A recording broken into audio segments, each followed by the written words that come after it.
Bonjour Christophe, merci d'avoir répondu présent à notre proposition. Bonjour Maurice, tu sais, écoute, entre nous, il y a pas de mystère, on est comme une voisine. Quand tu m'as appelé, je t'ai dit oui tout de suite. Ouais, parfait. Alors, félicitations pour ce premier tour. Et puis, je vais rappeler à tout le monde dans quel cadre on se voit. Donc, il y a eu le premier tour des élections législatives partielles sur la troisième circonscription de la Haute-Savoie. Avec Solutions démocratiques, nous avons réalisé un score de 8% environ. Donc, ces 8% correspondent à un nouvel électorat qui a de nouvelles exigences. Alors, par souci d'impartialité, nous avons demandé aux deux candidats qui ont réussi le premier tour de venir répondre à 3 questions que l'on va poser dans quelques instants. Et toujours dans un souci d'impartialité, comme j'ai été candidat, donc je ne veux pas être juge et parti, ça va être Nelly, cofondatrice de Solutions démocratiques, qui va poser les questions. Merci de votre écoute. Merci. Donc oui, vraiment merci d'avoir accepté cette entrevue. Donc la première chose qu'on voulait vous demander concerne donc les sujets de démocratie directe que nous portons et plus précisément la question de rendre le référendum obligatoire pour toute modification de la Constitution. Il y a plusieurs États, notamment nos voisins suisses, qui disposent de ce droit-là, plein d'autres États dans le monde. La France aujourd'hui ne dispose pas de ce droit politique-là et donc on aimerait savoir votre position là-dessus sur le sujet, si vous êtes élu notamment député de la troisième circonscription de la Haute-Savoie, comment vous vous positionnerez potentiellement sur ce sujet-là? Bien, merci. Oui, je suis favorable à ce que les Français soient directement consultés sur les grandes évolutions de notre Constitution. Une révision constitutionnelle engage la nation tout entière. Elle doit donc, sauf cas exceptionnel, recevoir l'aval explicite du peuple. C'est une exigence de légitimité démocratique.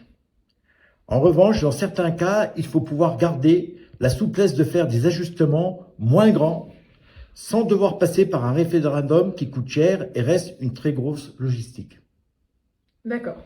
Donc si je ne veux pas déformer vos propos, donc ce serait référendum non obligatoire pour toute modification de la Constitution. Sujet important, référendum, si c'est par exemple un petit amendement ou des choses comme ça, par rapport à la logistique qu'il faut tout mettre en place, voilà, faut qu'on fasse les parts des choses, les gros sujets majeurs, oui, référendum. Ok, très bien. Concernant maintenant l'initiative citoyenne sur la Constitution, parce que donc là, l'idée du référendum obligatoire, ce serait que si les représentants font passer une proposition de loi constitutionnelle, alors c'est soumis à un référendum de manière systématique si ça concerne la Constitution. Maintenant, ça parle pas de qui peut être à l'initiative de cette proposition de loi. Donc, encore une fois, la Suisse, mais aussi l'Uruguay et d'autres États donnent la possibilité aux citoyens qui recueillent un certain nombre de signatures pour une proposition de loi de mettre au vote un référendum, soumettre à référendum, quel que soit l'avis des représentants nationaux sur le sujet, une proposition de loi. On aimerait aussi connaître votre positionnement sur ce sujet-là. Alors, je vous réponds oui, à condition qu'elle soit strictement encadrée. Je considère qu'une élection tous les 5 ans n'est pas suffisant. Il faut des moments de respiration démocratique. Je suis pour sa proposition d'un référendum tous les ans, avec plusieurs questions posées directement aux Français. Une partie sera d'initiative populaire et l'autre directement du président de la République ou du gouvernement. L'objectif doit être de mieux associer le peuple aux grandes orientations.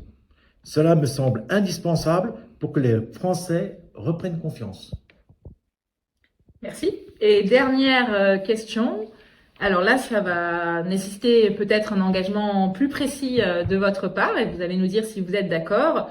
On aimerait que, si vous êtes élu député, on aimerait que vous soyez à l'initiative d'organiser une conférence à l'Assemblée nationale où vous convierez les autres membres des Républicains que vous rejoignez de votre groupe politique, où seraient invités les 2 chercheurs spécialistes du sujet de la démocratie directe en France, Clara Heger et Raoul Maniberton, pour donner une conférence sur les avantages de la démocratie directe en France. Et on aimerait que cette conférence ait lieu avant mai 2026. Est-ce que c'est un engagement que vous pouvez prendre aujourd'hui?